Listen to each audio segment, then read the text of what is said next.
The network of Mayan pathways that centuries ago linked one building to the next is now an overgrown maze. And Ken is lost in the middle of it. I'm sorry, guys. This is really unlike Ken. Half hour goes by, 45 minutes go by. Now my intuition's kicking in. It's going, there's something wrong. Ken's not like this. This is out of his character. The sun's directly overhead. I have no sense of direction, what's east, west, north, south. And now I'm really starting to get charged up. I need to rely on a little bit of adrenaline to get me where I need to go. And at that point, that was a state of panic.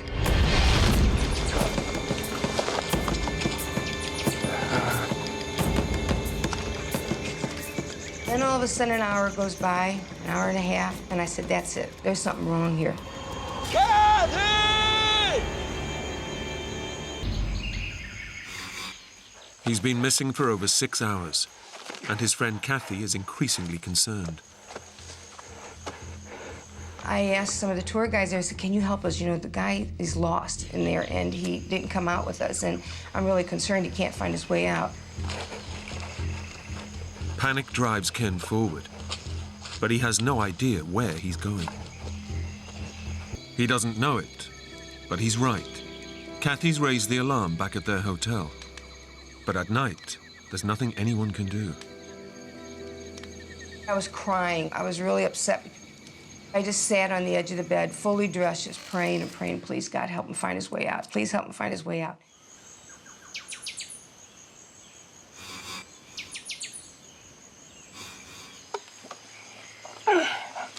Ken makes it through the night. He's had barely any sleep, and his body is still recovering from the exertions of the previous day. The first day, our plan was to go to the ruins and go eat breakfast. So the moment I was lost, I was already hungry. I had not eaten from the night before, and I desperately needed something to drink. But his first priority is to find a way out of the jungle.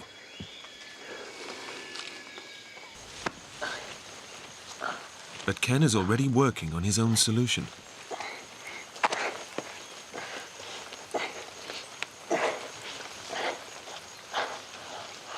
And I climb up this tree and start looking around, and I see nothing but jungle. No matter which direction I look, it's just jungle. Ken uses the only tool he has with him, a penknife, to cut down the thick foliage for a better view.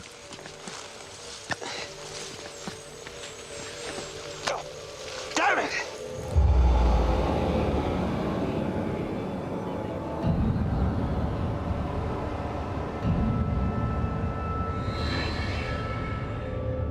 Ken can't afford to lose such a vital tool. It could make the difference between life and death. I went all the way down, about 30, 40 feet down the tree, with my eyes exactly on it.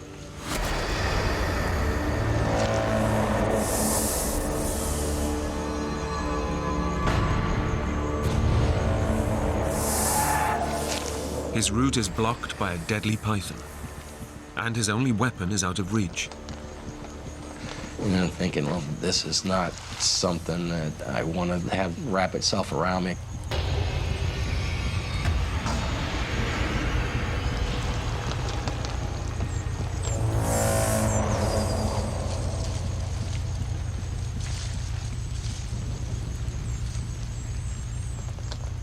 Ken must find the knife. But he knows the python could be within striking distance.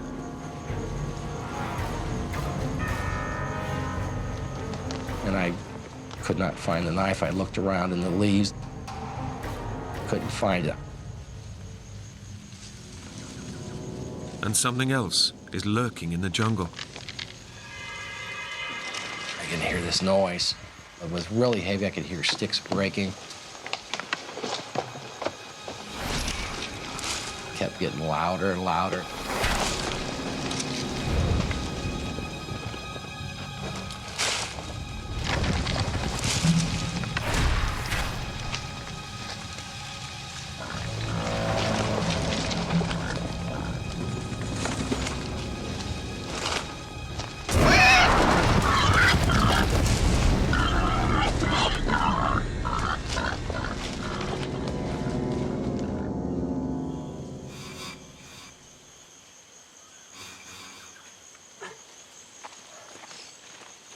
Exhausted, after 80 hours of blindly running through the jungle, Ken remembers the #1 rule, should you get lost.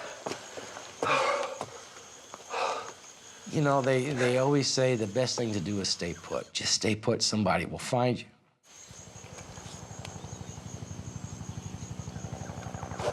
Almost immediately, his prayers seem to be answered. There has to be some kind of search going on. I decided I'm gonna climb up this tree and I'll be able to flag down this helicopter that I can hear in the distance.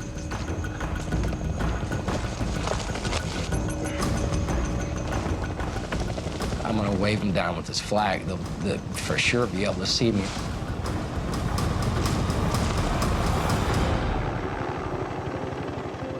The helicopter is definitely searching the jungle. Kathy's come through for him. Hey, I'm over here! Hey, over here!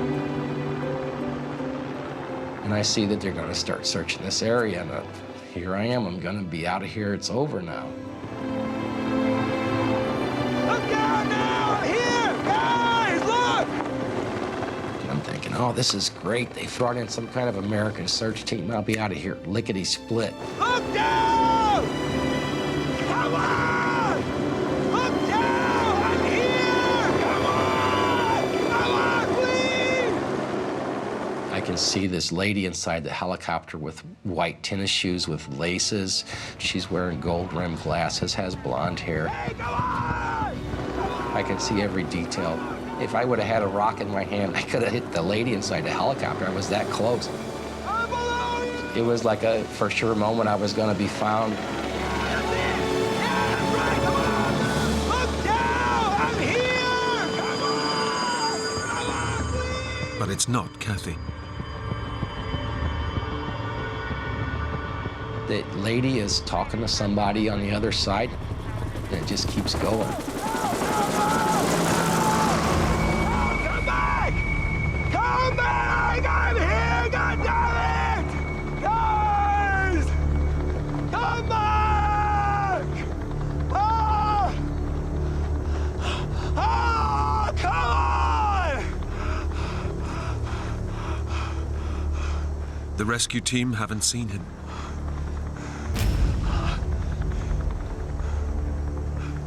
I'm reliving this in my mind over and over again. I just can't believe this just happened. It was just devastating.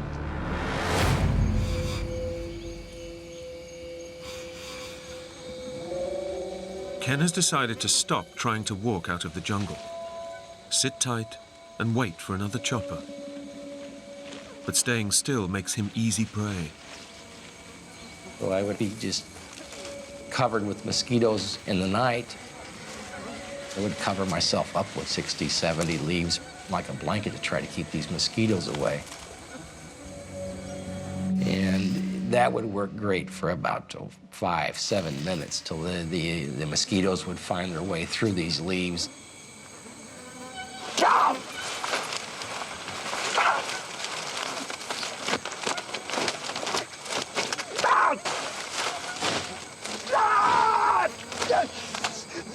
I'd have to jump up and just be totally aggravated and start slinging leaves around and just repeat the process every 10 or 15 minutes, every night. And it was the only way I could keep the insects and the mosquitoes from just eating you alive out there.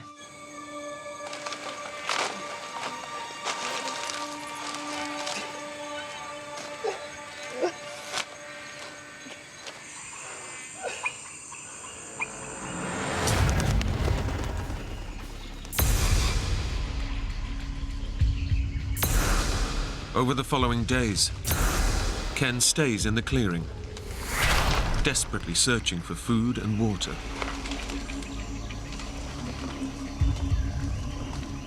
I found these plants that are growing in the tree limbs, and they're holding their own water.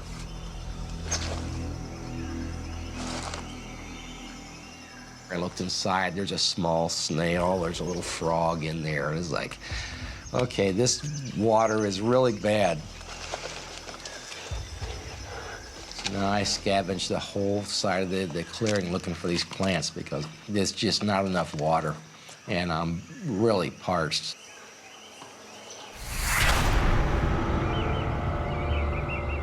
I was sitting there dreaming about snow cones and popsicles.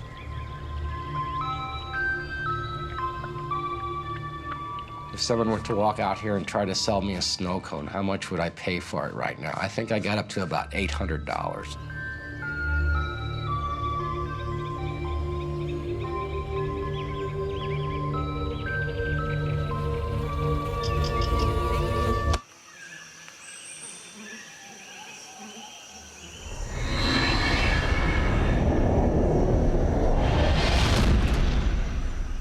But Ken's daydreams are a dangerous distraction. He needs to stay focused on survival. Each day, the distant sound of search aircraft torments him. He has no way of catching their attention. They would come in over the jungle and then kind of shut their engines off to an idle and go to stall speed as they would try to peer into the trees to find me.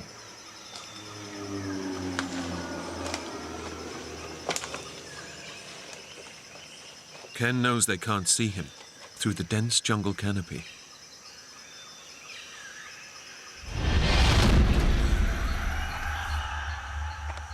To make matters worse, he can't find the 2 liters of water a day his body needs, and he's starving.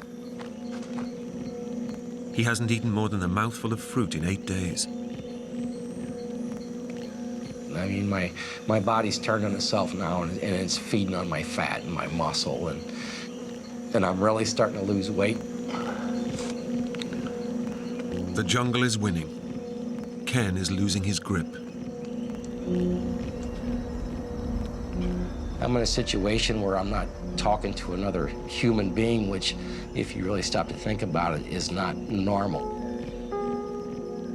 How many days does the average person go through and never talk to anybody, never hear a voice on the radio, never talk to anybody on the phone? I mean, it's not a normal situation.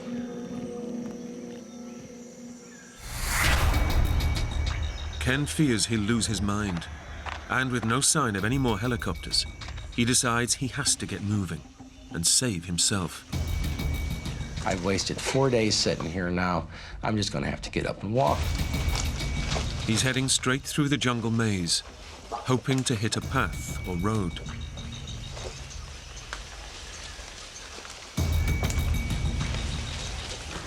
I began to develop a routine. As soon as the sun came up, I would need to begin to walk. And the heat of the day would come on. I would have to spend 3 or 4 hours sitting in the shade just to conserve the moisture in my body.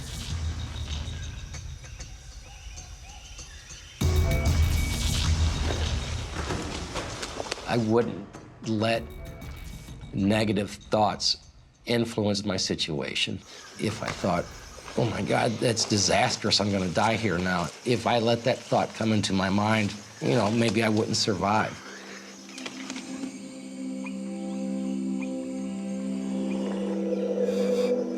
But days without enough.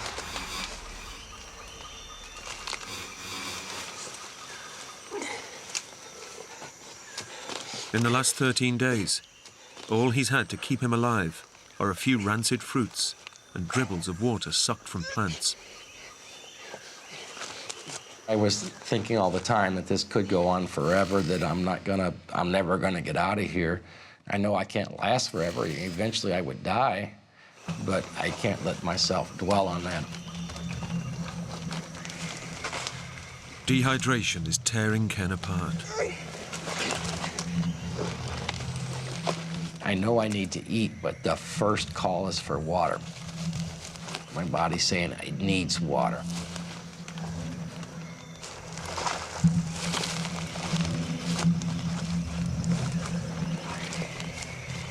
He's so desperate, he's forced to drink stagnant, dirty water.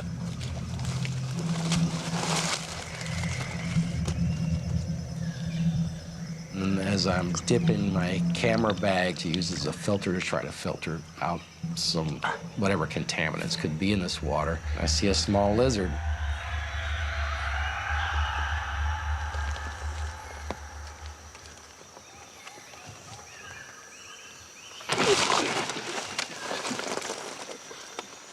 And this little lizard's about 4 inches long. I could just swallow it whole. I started to swallow him whole, and then he got stuck in my throat because it was still alive. So then I killed him. He ended up being, I guess you could call that a meal. Desperation is pushing Ken to a place he's never gone before. Fantasy and reality are starting to blur. I began to build these elaborate scenarios about what was going to happen when I walked out of here. That's it.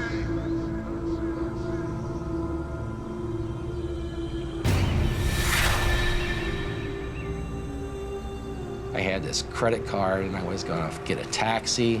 I was going to buy some clothes and get to a hotel. Hey, take me into town, please. I'll get that, Ken.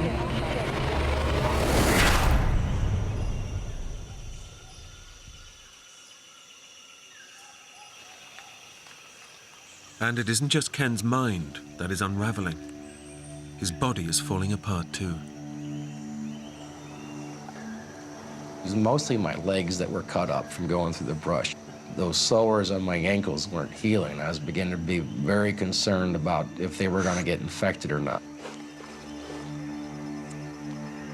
I found out that I've got these scabs on the upper part of my leg that are beginning to heal because they're dry. So I'm beginning to take some of the dry scabs and use them as Band-Aids to patch some of the wounds around my ankle. It was kind of like a Band-Aid.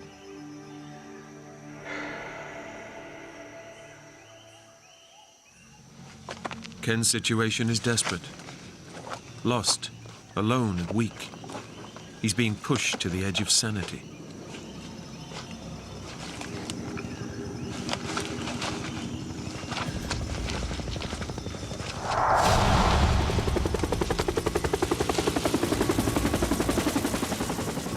This helicopter all of a sudden pulls up.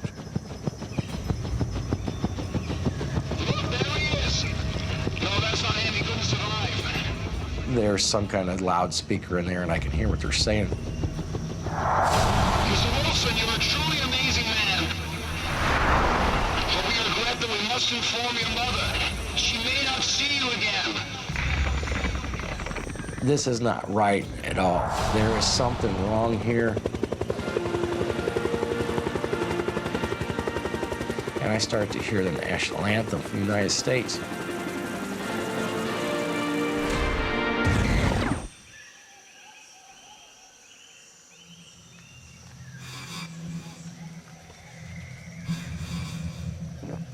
Ken is desperately trying to keep his body together. But after 2 weeks alone in the jungle, he's slowly losing his mind.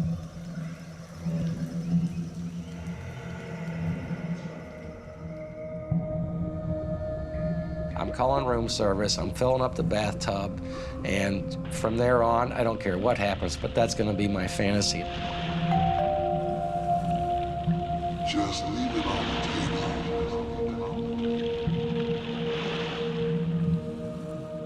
He's increasingly drifting off into a dream world, from which he might never wake up.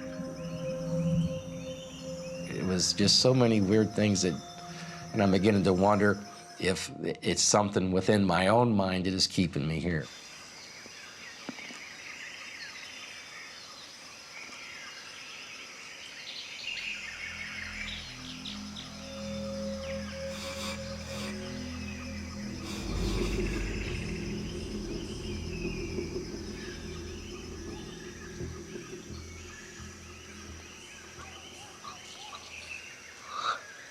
After 15 days of mental torture, it's all Ken can do just to stay alive.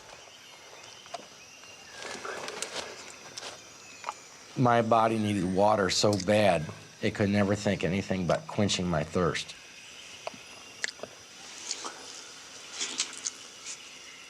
It's a very strange feeling, this stress from not being able to drink, not being able to eat, not being able to find your way out.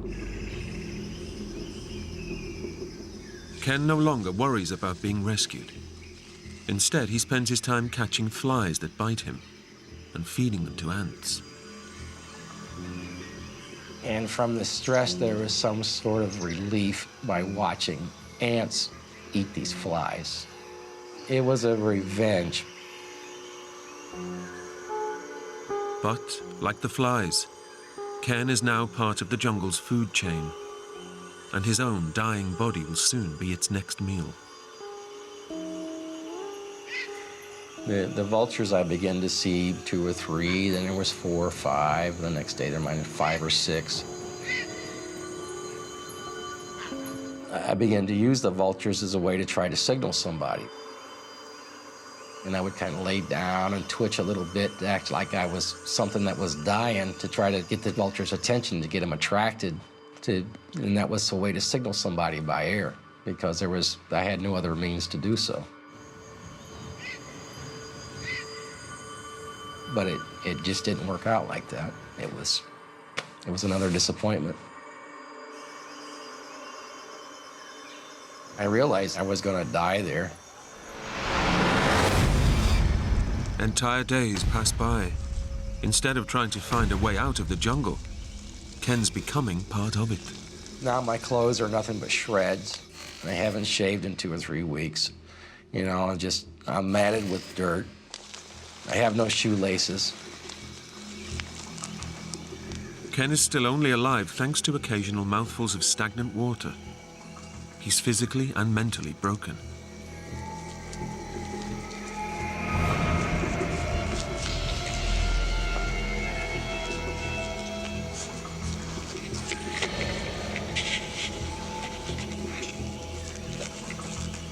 I could already be dead, and I don't know it.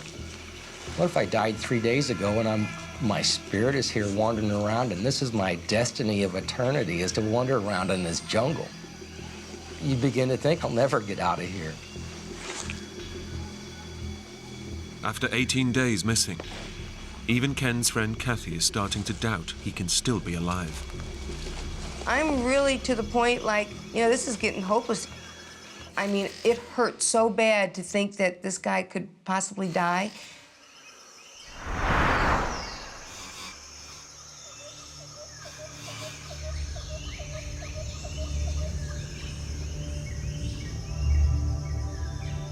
I just laid down and I dozed off a little bit. In a few minutes, I woke up and there was a woman standing there holding a baby.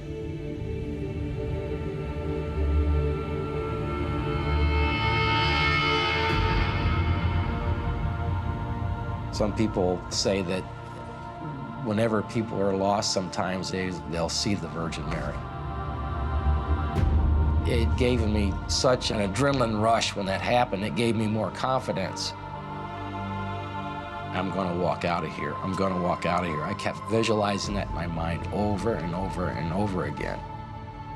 I wasn't going to sit down and die. I was going to keep walking until I died. And whenever I couldn't walk anymore, I was going to crawl until I got out of the jungle.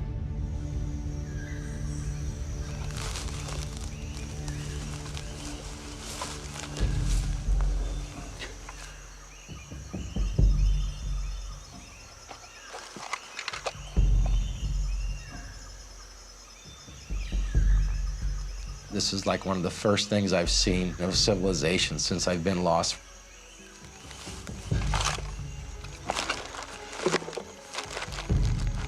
Say I was hallucinating, maybe I could have been, but it seemed all way too realistic.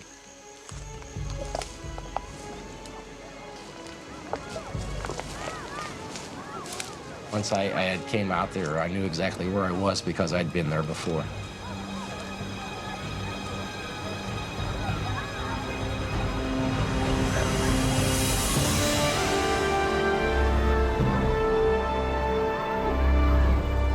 Right at the beach in Cozumel, the north end of the island. I was ecstatic I'm not lost anymore. I made it out alive.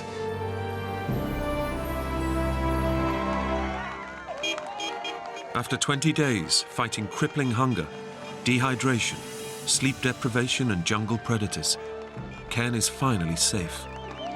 He had his hair packed, like spiked with mud, big cuts and scratches, and just looked like he's just been chewed up.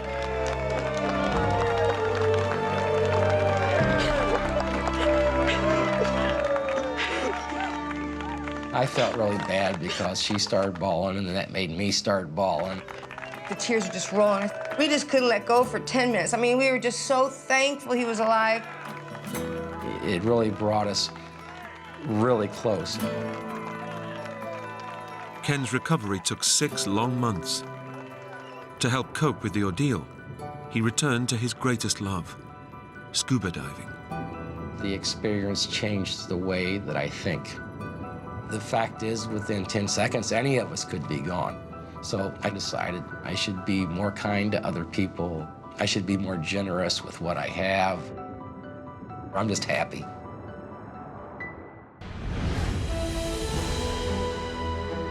The Amazon rainforest in Brazil.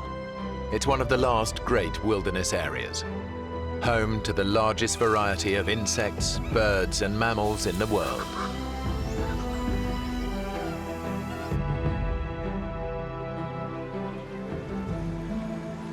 For Dave Boyer and Crystal Ramsey, it's the trip of a lifetime.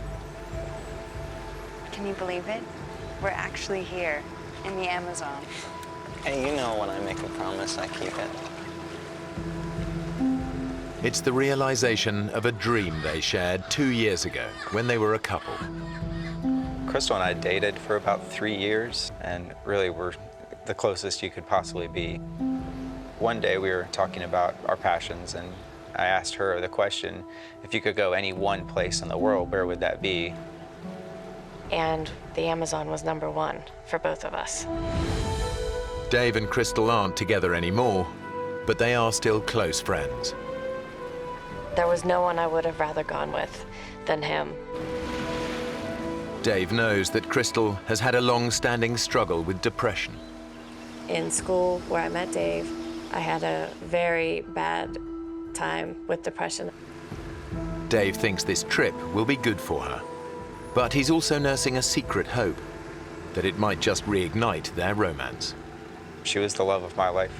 I still envisioned spending the rest of my life with her.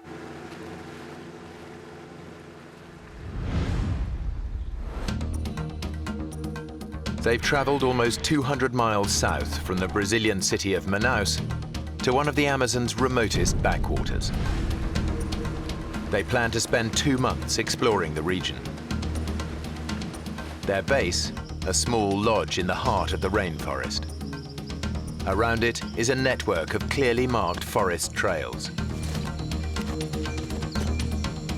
Dave and Crystal spend their first 2 days checking out the shorter ones. Then they decide they're ready to take on the longest.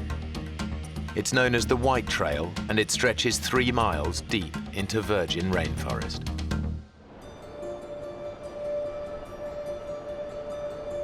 Dave and Crystal set off in the morning with enough water for a 3-hour hike. We left just before 10 o'clock and expected to be back in time for a late lunch. They've spent 2 years reading up on the rainforest, but nothing prepares them for the real thing. As soon as we went in, we started to see more than we had ever seen before, such as bats and different kind of bugs than we had ever seen, and it was a fantastic morning. I was really excited. Dave, look. We had tunnel vision. We were focused on one thing, and I was exploring and seeing the rainforest. We were oblivious to any dangers that were involved. They are so absorbed by the sights and sounds of the forest, they don't notice that they've stepped off the marked trail. Our awareness was elsewhere. It was on the trees, on the animals, on the sounds.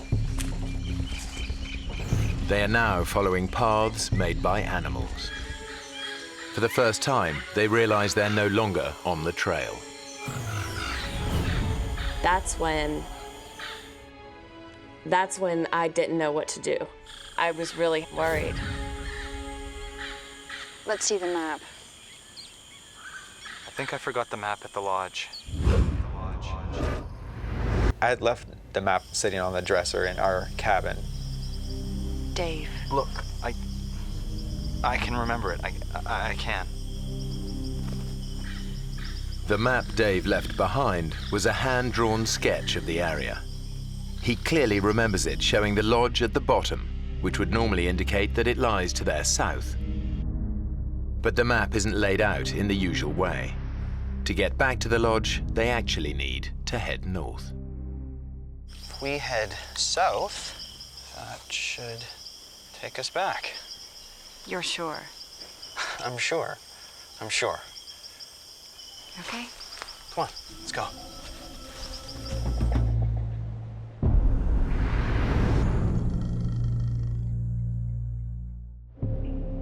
The Amazon at night is a terrifying place to be. Dave and Crystal are totally defenseless, with no way to protect themselves from predators.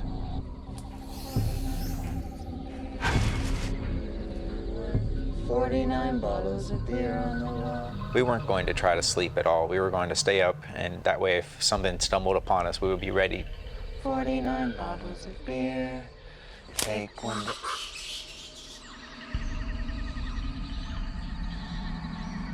Jeez, did you hear that?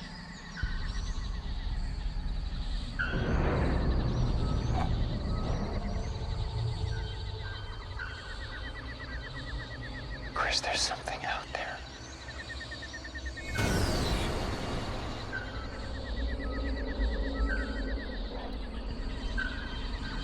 Do you think it could be a jaguar? The Amazonian jaguar stalks its prey under the cover of darkness. It can kill with a single crushing bite to the head.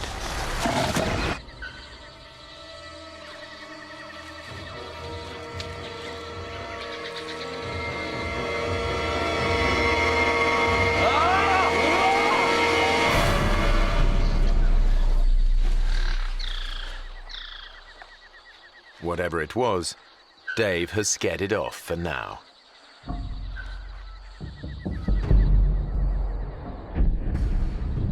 They spend a sleepless night, alert to every tiny sound.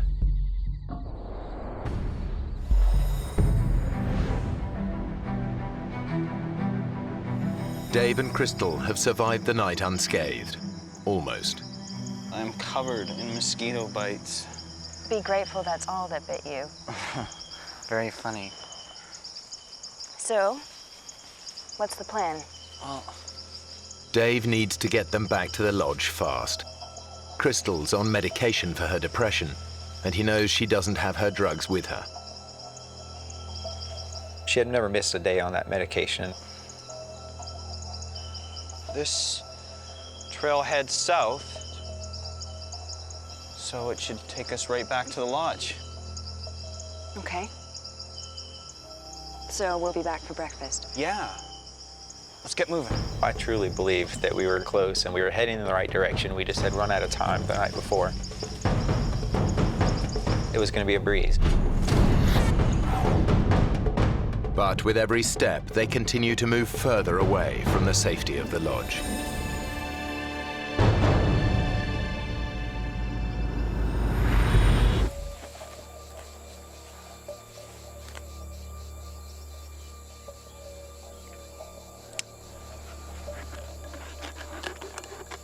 Give me that. My plan was to use my sports bra as a filter.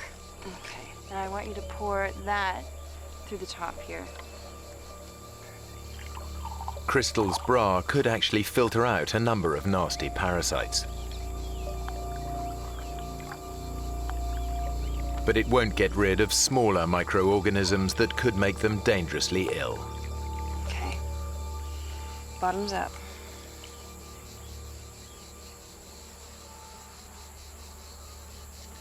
I don't know about this. We don't have a choice. Well, cheers. I took a small sip and kind of let it sit in my mouth for a second to taste it. Tastes okay, kind of chalky. We were both worried about drinking water, but in the end, when it's 95 degrees and you're sweating like that, it's going to be more painful not to drink it.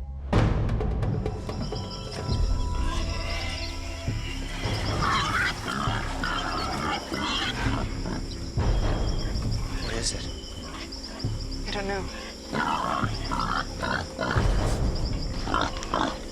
Jaguar? No, there's more than one.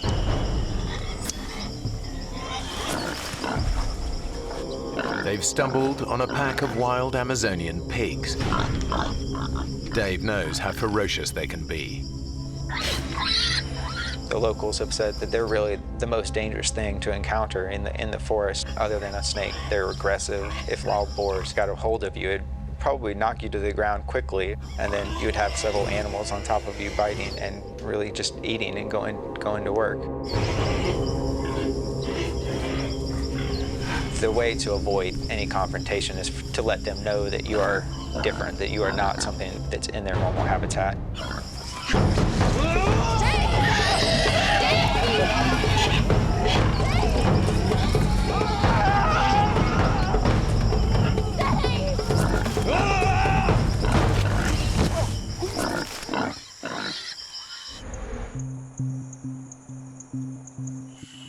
Their encounter with the pigs leaves them jumpy and exhausted.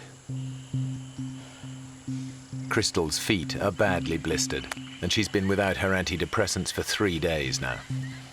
Her depression could return at any time. I can't go on much further, Dave. I'm tired. And my foot. We'll get out of this ravine and we can make camp. I thought that it would be nice, it might even be comforting if we had some type of shelter. So we came up with the idea of making a teepee.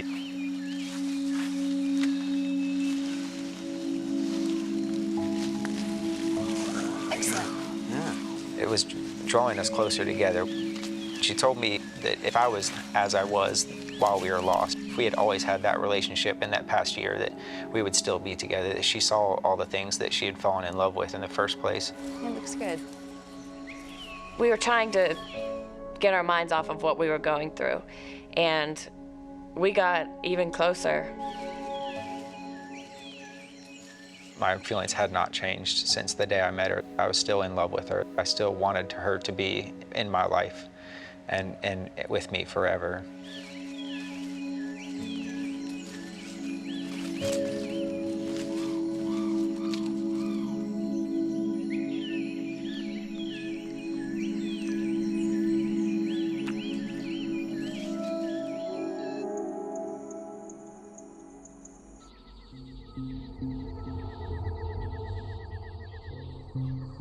Night falls, and with it comes the nocturnal predator their shelter can't protect them from.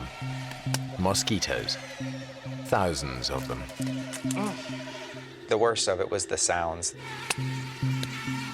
It's just this loud buzzing throughout the night, and you feel like they're everywhere.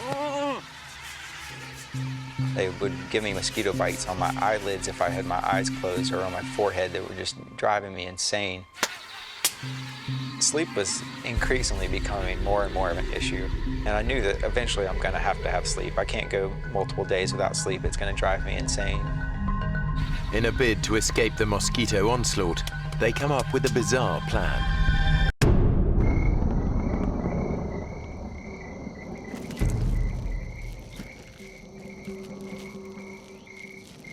Crystal said, well, we should cover our bodies in mud. That would work well of keeping the mosquitoes off of us. We got inside the hole and pushed the mud in on top of each other, covered our faces, and we laid there in the mud and tried to be as still as possible. It actually felt pretty comforting laying there, and I felt like I was completely covered. I felt like I was going to be safe from the mosquitoes. I thought it was going to be a great night. But Dave couldn't be more wrong. A massive tropical thunderstorm is building in the skies above them. And it's about to put them in the greatest danger yet.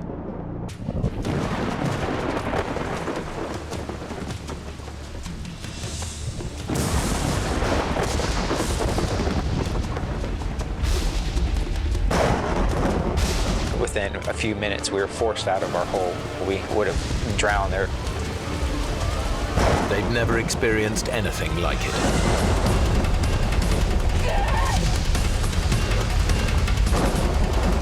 It's very hard to explain how loud it can get.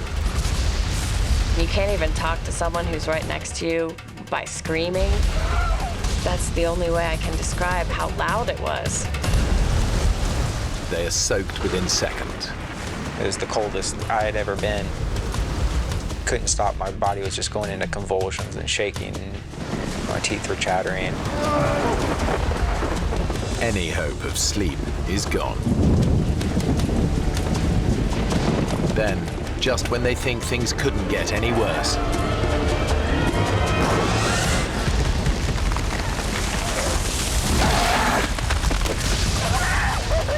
lightning brings down a huge tree dangerously close to them. If it had landed on us, we surely would have died in that. The storm has shaken Crystal to the core.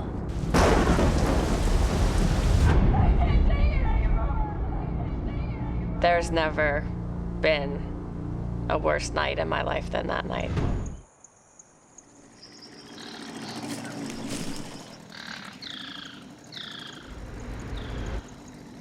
Then, after days of hearing nothing but the sounds of the rainforest, Do you hear that? What? Come on. Come on! Sounds like a boat! Come on! I was saying, come on, Crystal, this is it. We're rescued. Hey, we're over here! There's a boat really close. I can hear it. We're over here! This is over, like just so happy, cheering to each other. Yeah, here! Hey! We're here! Oh. Do you hear anything? Then it was nothing. after 3 nights without sleep, Dave's senses are starting to play tricks on him. Damn. The sound in the jungle can't be trusted.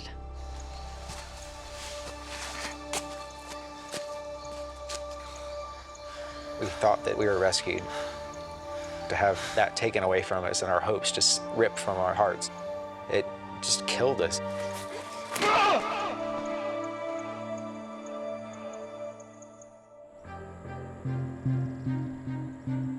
24 hours later, Dave and Crystal's situation is bleaker than ever.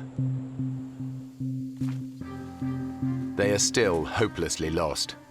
And as their 5th night approaches, it's Dave who's struggling. Drained by lack of sleep and the effort of keeping Crystal going, he desperately needs rest.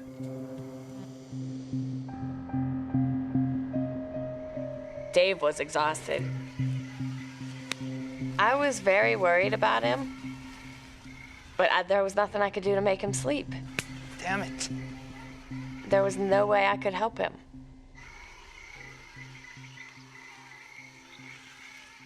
As Crystal sleeps, Dave is once again tormented by mosquitoes.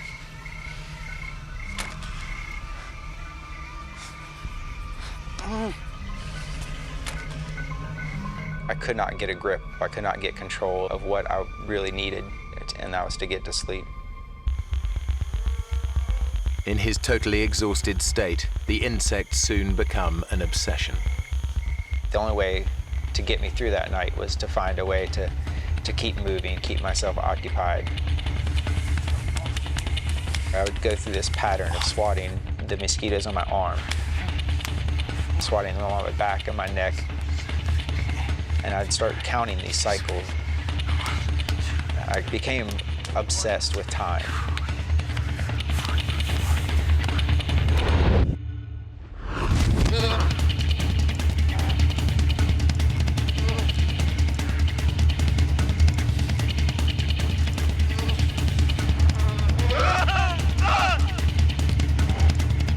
deprivation is taking its toll.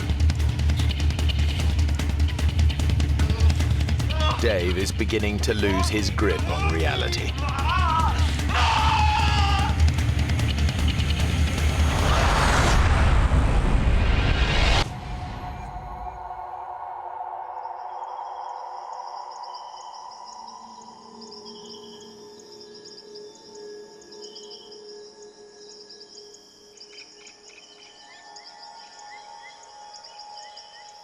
I felt like I had lost this battle between me and the mosquitoes, between me and the night, between me and any sleep that I might get.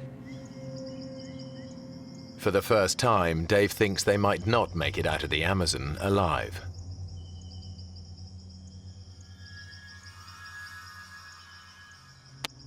A horsefly came and bit me. I reached down and picked up the horsefly.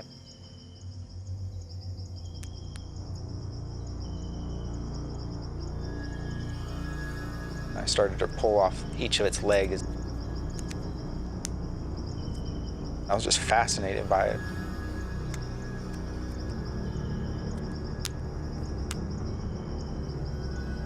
And it kind of led me to look over at Crystal and imagine our bodies laying there dead, and all the things that would come, take our bodies apart, eat from our flesh and drink from our blood.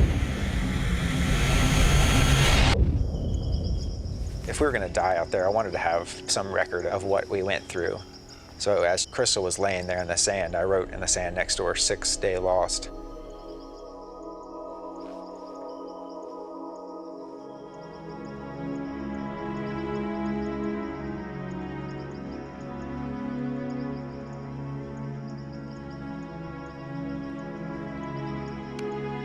I wanted to document it as well as I could, so I'd snapped that picture,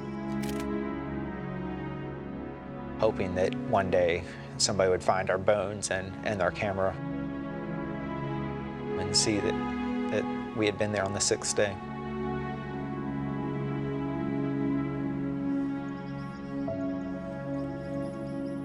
That's when I started to think personally about my life. I did not have a close relationship with my family. I had never told my mother that I loved her. I had never told my family how much they meant to me. It was killing me, and I wasn't going to have that opportunity if I died out there.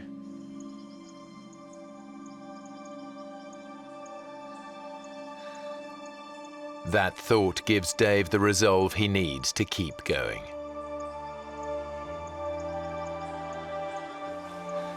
Come on. Wake up, it's time.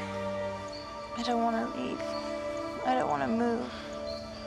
I don't either, but we have to. My feet were deteriorating unbelievably, and the pain was unbearable. It felt like 10 wasps were biting me at the same time. If we stay here, we die. It's as simple as that. Crystal finds the strength to give it one more try.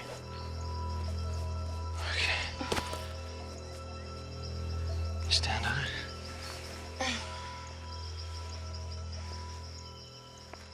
It's my girl.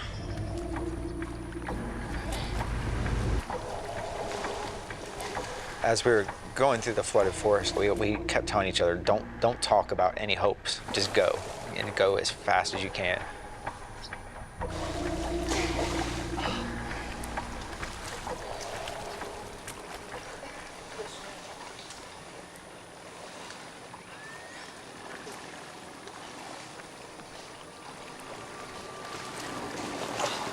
Dave, look! I thought to myself, I've got to be hallucinating.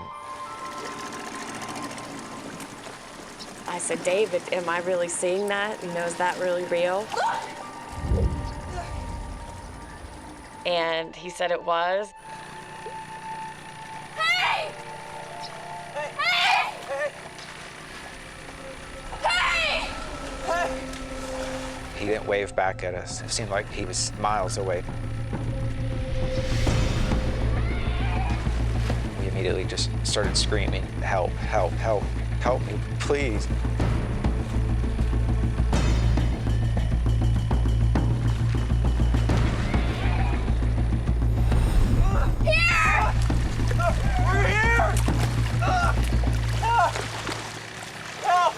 and he didn't respond.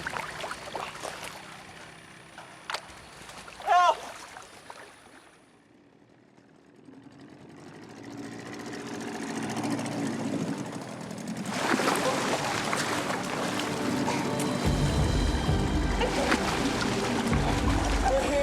We learned in one split second that we were going to live.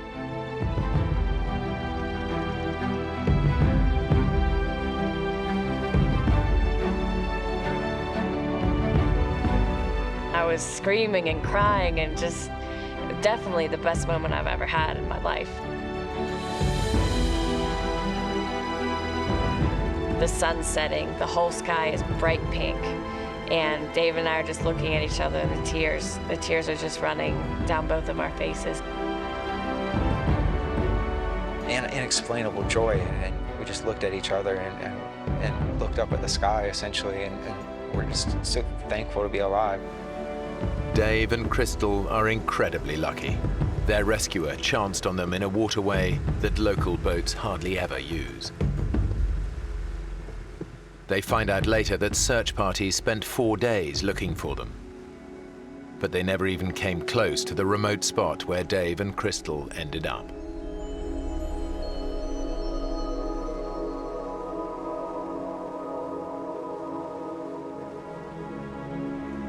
When we got out, we talked about, all the times that we had in the jungle and how we talked about getting married, but when we were finally saved and getting better, we realized that that isn't the thing that we're going to do at this time. In the forest, we kind of had said, if we get out of this, we're going to live the rest of our lives together. And when the reality of being out was there, she did not feel that way. That was not what she wanted. And that was a bit of a disappointment to me. And that continued to be a disappointment for quite some time.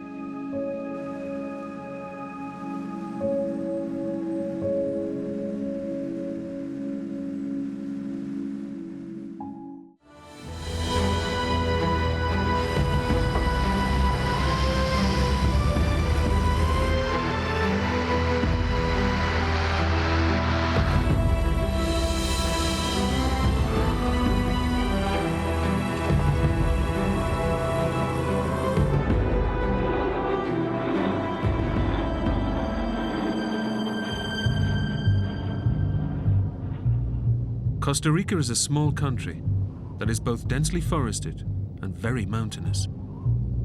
If visibility is poor, low-level flying can be extremely dangerous. And clouds are gathering.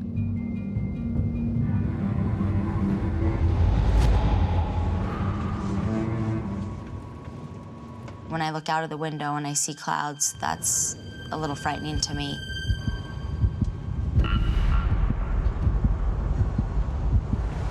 Fine, okay?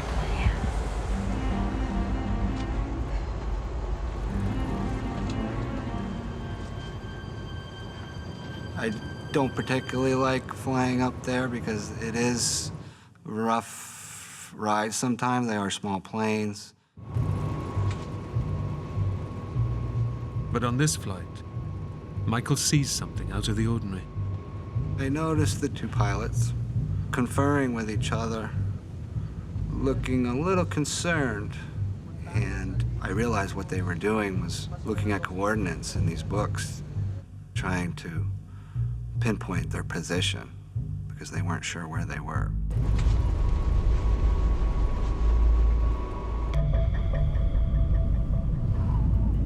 The plane has basic navigation equipment on board, but the pilots are relying on charts and maps to reach their destination. But now they're flying in dense cloud and almost zero visibility. They're unaware that they're already off course and heading for a mountain.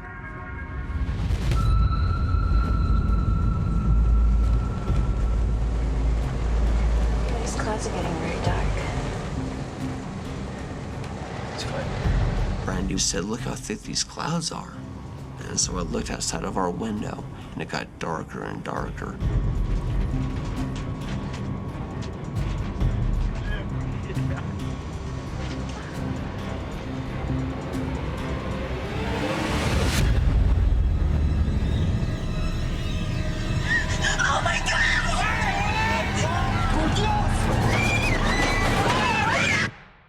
horrifying. That was my ultimate fear coming true. What goes through your head is the fact that you're not gonna live through this. You're headed for the mountain. You're headed for the mountain to die.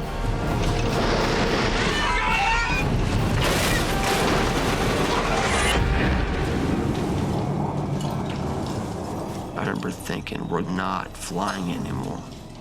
We're going through the trees. Is this even happening? My stomach dropped. My mind just went blank. To hear things break apart, just the sound that it makes is unbelievable. My first thought was, you're not getting out of this.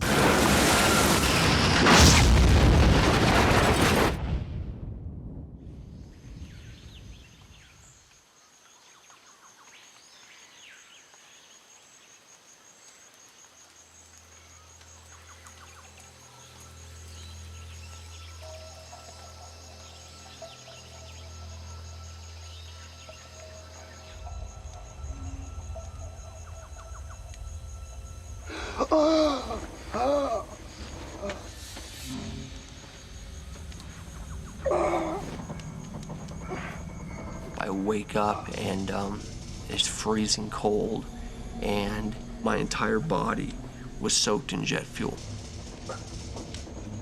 I was in a plane on vacation, and now I'm in a black hole that I can't move my legs, and it's blood just everywhere.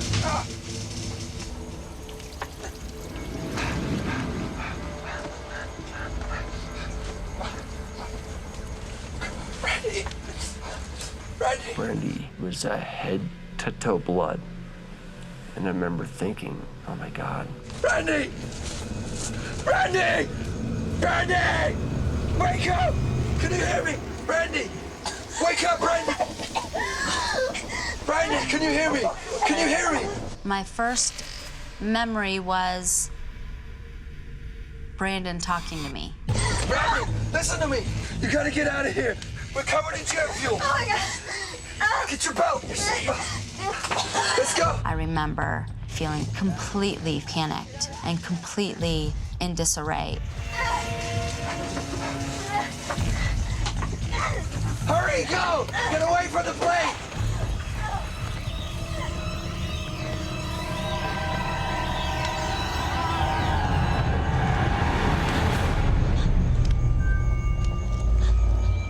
Outside the plane, Brandy is horrified by the devastation of the wreckage and the bodies of the two pilots.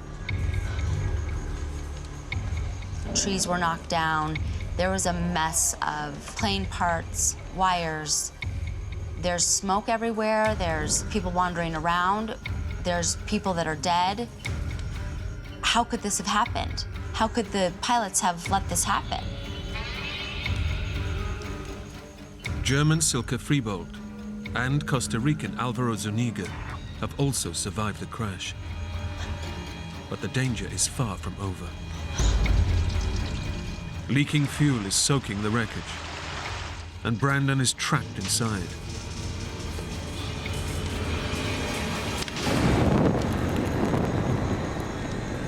Brandon! Get out of the plane! It's on fire! I just remember having something on my legs. Brandon is pinned under the body of a dead passenger, Costa Rican Adolfo Strasburger. Hurry up, Brandon!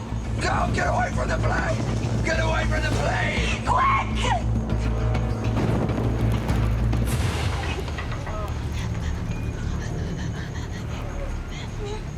Get away from the plane!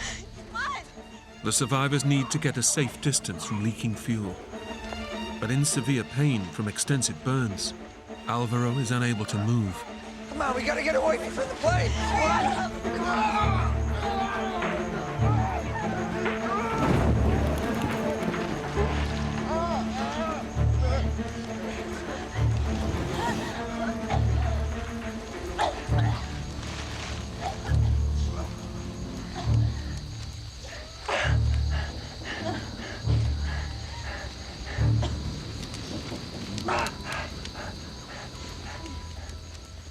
Now able to take in the extent of the wreckage, Brandon and Brandy realize just how lucky they are to be alive. The wings were ripped off, and the fuselage was turned upside down, and from the seat in front of us, the plane was completely dismantled. Hey, let's sit in the front. Oh, let's just sit one seat behind. By total chance, Brandy's request that they sit in the second row has saved their lives. I just remember thinking, there's no reason and no way that we should be alive right now. If anyone were to be sitting in that front row, they would have been killed. We should have died. No rhyme or reason about it. It wasn't our time. Baby. Brandon is bloodied and battered. As a trained nurse, Brandy instinctively takes action. My wife went to school to be a nurse. It was just intuitive that she had known what to do. He had broken all the bones around his eye, and his face was swollen. He also has deep cuts on his arms that are bleeding heavily. Okay, it's okay, sorry. Silke is relatively unhurt, but appears traumatized by the death of her friend Adolfo. It's okay, sweetie. I'm a nurse, all right? What's your name? Silke. Silke was not in a good place. She was psychologically pretty messed up. I mean, she had been conscious the whole plane crash. I saw the whole thing.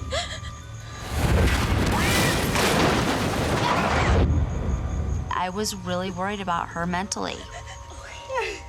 Suddenly, Brandon remembers there had been 6 passengers on the flight.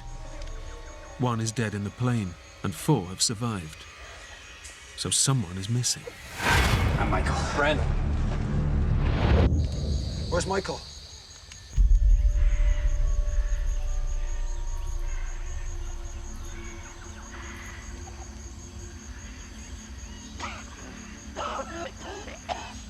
The next thing that I remember is that I woke up on my back, looking up at the sky and the trees. And I thought to myself, oh my God, I was just in a plane crash. And I'm alive. I remember just thinking about where I was, about where the plane was, because I didn't see anything around me except for trees.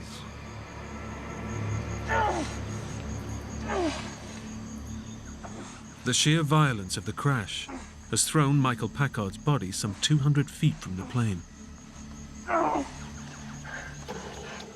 Adrenaline floods through him.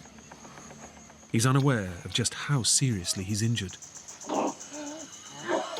I was in shock, so I really didn't feel the pain yet.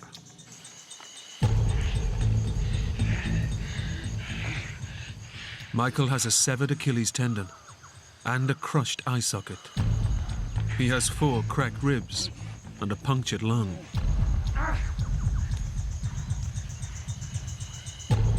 It's a miracle he's alive, but he'll need an even greater miracle to survive.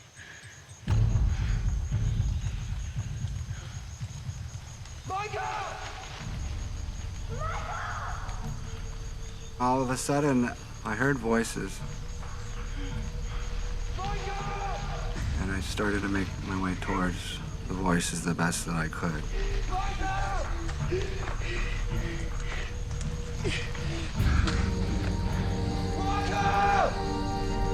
He's here. We got you, man. It's okay.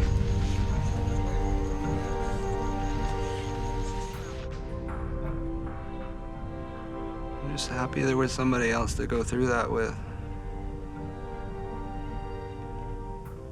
Because I knew it was going to be tough. Michael, I'm a nurse. Put your weight on me. It's okay. All right, Michael, look at me. Okay, I'm a nurse. I'm just gonna check you. Brandy instantly recognizes that Michael is in serious trouble. He didn't look right. He was pale, really dehydrated. His eye was sunken in. He worried me the most. Brandy is concerned that he may have internal bleeding, which, untreated, could kill him within hours. But imminent rescue is unlikely.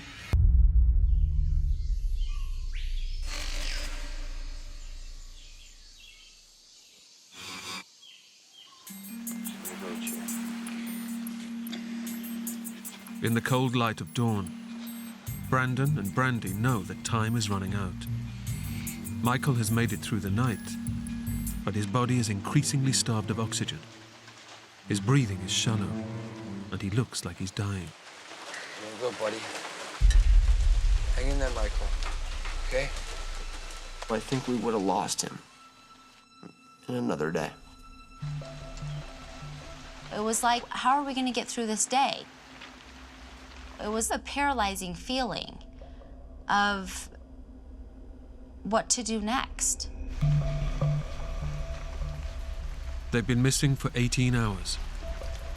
They've crashed in remote jungle, and there's no sign of help. We had given up hope for rescue. We thought if we're gonna stay alive, it's gonna be because of us. Okay. We can't sit here any longer. So we're on a mountain.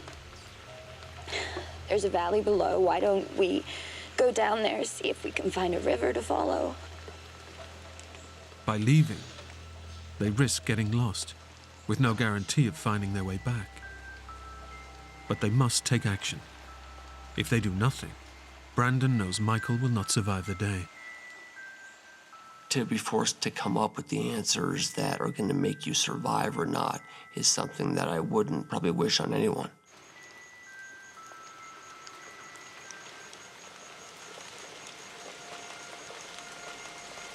I think we should go. We all need help pretty bad. I can't just stay here and watch us die.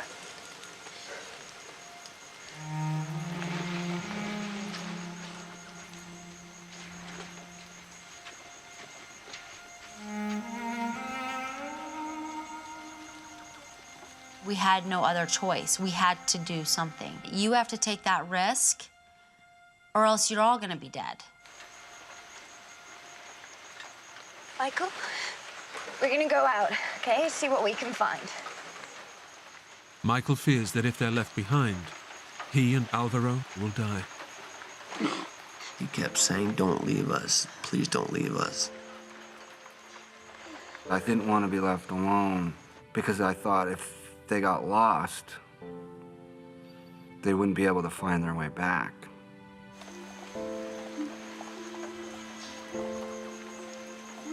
I felt bad leaving them, but I also knew there was nothing more we could do for Michael or Alvaro. And there was no good in us just sitting there looking at each other and not doing anything. It could have worked out. It could have been completely catastrophic.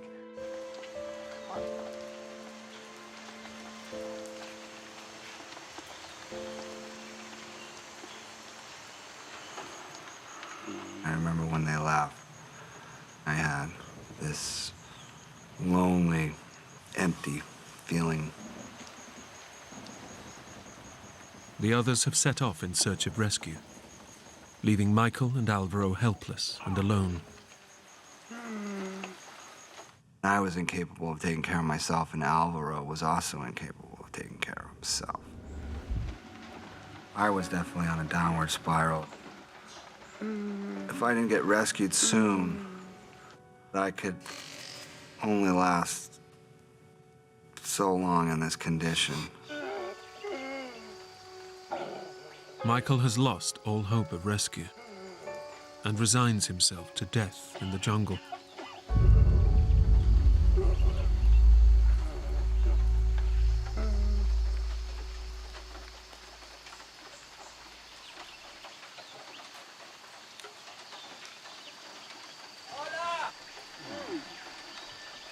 I heard voices yelling.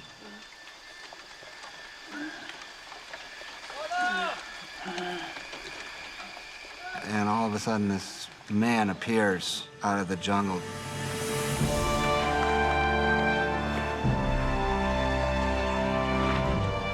Are you all right?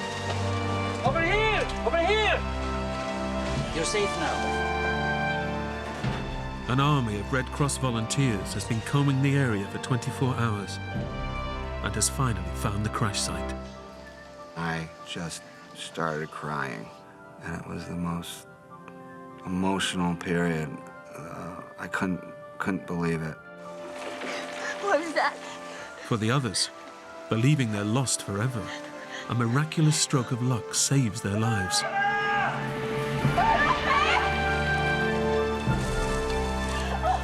Just like in Indiana Jones, the guy comes through the fields and he has a machete and a backpack.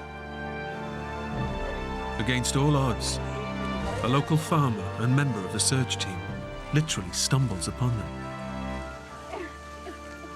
It was the most incredible feeling I've ever had. It was just pure joy. Oye, este es Marvin. It was complete elation. I remember sitting down and thinking, this is unbelievable. Rescued from the Costa Rican jungle, Silke, Alvaro, and Michael made a full recovery. I think it was just luck that I survived. I have a beautiful family. I have 2 beautiful sons. When things get tough, hey, you're just lucky you're here. Brandon and Brandy's injuries healed, and they returned to America. They're still happily married and have 2 young children. You can't go through something like that and not be closer. I was with my husband. He was my family, and he was right next to me, taking care of me. I am definitely happy to be here. I'm happy to have a second chance. And I'm happy to have my wife and 2 beautiful little kids that remind me every day of the reason that I'm probably here.